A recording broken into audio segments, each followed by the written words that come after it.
Paulo faz uma advertência aqui, porque o objetivo da carta de Paulo aos Romanos, além de justificar, que as pessoas entendessem que fosse justificado pela fé, não pela lei das obras, é que, pelas obras da lei,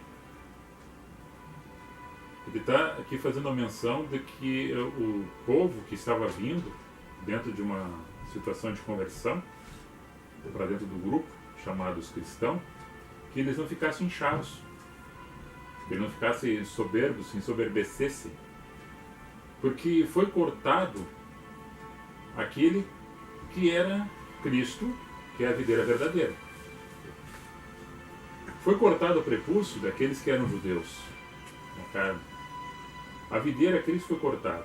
Os galhos secos, os zambujeiros, aqueles que não davam frutos, que estavam andando por aí, ou que nem a moinha que leva o vento, assopra e vai carregando. E daí quando tem um encontro com esta árvore, que tem uma raiz profunda, é enxertado nela e tem a seiva que dá vida. Então agora que eu estou enxertado, eu vou me inchar. Não te soberbeça, foi cortado a principal para que tu fosse enxertado. Se o principal foi cortado para tu ser enxertado, tu vai ser cortado se tu se ensoberbecer, tu achar que tu é mais do que o outro.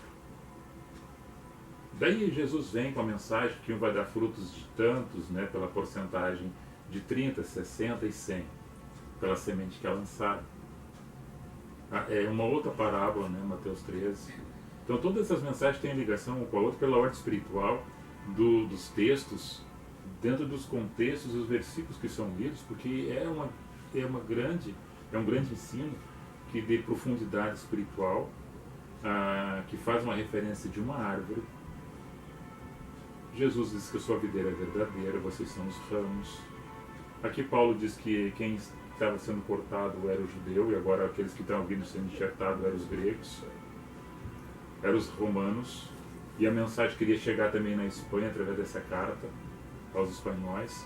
Era o objetivo de Paulo também, nessa terceira viagem que ele está fazendo, está indo em direção a Jerusalém.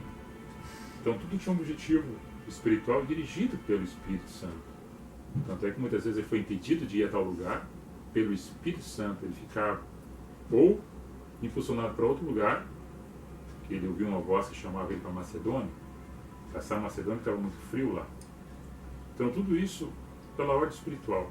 Que nós compreendamos nessa parte que fala que nós também éramos os galhos e fomos enxertados na videira verdadeira. E cada um de nós poderá produzir 30, 60 ou 100. E nessa produção que cada um produzindo no seu caminho, não se jactance, não fique soberbecendo-se, achando que é o tal, que é o cara, que... Não. Nós somos uma figura simplória dentro desse contexto, mas de grande valor para nós e para a sociedade, para a igreja em Cristo formada esse corpo.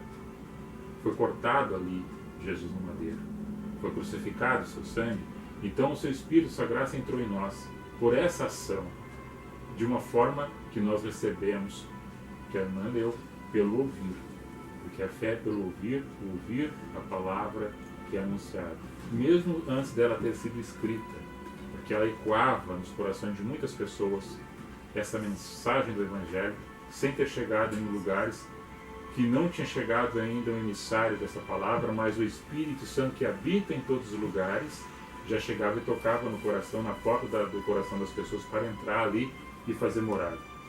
Para terminar, eu vou ler o 13, o 12 da mesma carta de Paulo aos Romanos, os primeiros versículos, e depois nós vamos fazer a ministração da ceia.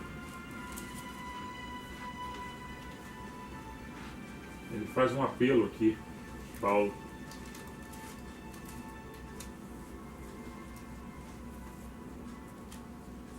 Rogo-vos, pois, irmãos, pela compaixão de Deus, que apresenteis o vosso corpo em sacrifício vivo, santo e agradável a Deus, que é o vosso culto racional. Ora, essa compaixão de Deus, Paulo entende ela em Cristo e faz uma oração pedindo para que os mesmos que ali estavam escutando essa mensagem, que apresentassem não somente a parte externa, que seria acrescentando vestes, adornos, cabelo, maquiagem ou sem maquiagem, não. A parte da essência da estrutura do corpo do ser vivente, a alma, corpo, espírito, apresentando ela nos ambientes, nos lugares, em família, como culto santo e agradável a Deus, que é o culto racional de toda pessoa que tem racionalidade, que tem um comportamento racional. E não vos conformeis com as coisas que estão acontecendo neste mundo, nesse presente século, nesse momento, nesta ocasião, nesse fato agora que nós estamos vivendo. Não no tempo de Paulo, no nosso tempo. No tempo de Paulo estava acontecendo circunstâncias piores, parecidas, não sei, em circunstâncias do momento, da ocasião da história de Paulo, lá naquele momento. Mas como agora nós está acontecendo fatos hoje, dentro do nosso país, dentro do planeta, do mundo, não nos conformamos com essas coisas que estão acontecendo, que são as justiças, que é a degradação das pessoas, que é a mortandade, que é o sacrifício, que é a ignorância espiritual, que é os apelos imorais. Não vamos nos conformar com as coisas que estão relacionadas com o presente século, mas vamos transformando o nosso raciocínio, ou seja, a renovação do nosso entendimento, o nosso entendimento vai renovando-se a cada dia, para que possamos experimentar qual seja a boa, agradável e perfeita vontade de Deus. Agora, faça-se uma pergunta bem breve, para nós terminarmos e depois fazer a ministração. Nós fizemos a vontade de Deus ou fizemos a nossa própria vontade? É bom repartir ou é bom ficar somente para si o que tem? É bom dividir ou é bom guardar aquilo que sobra? É bom abraçar e perdoar ou é bom se afastar de abraçar ou dormir ou deixar uma pessoa partir sem dar o perdão?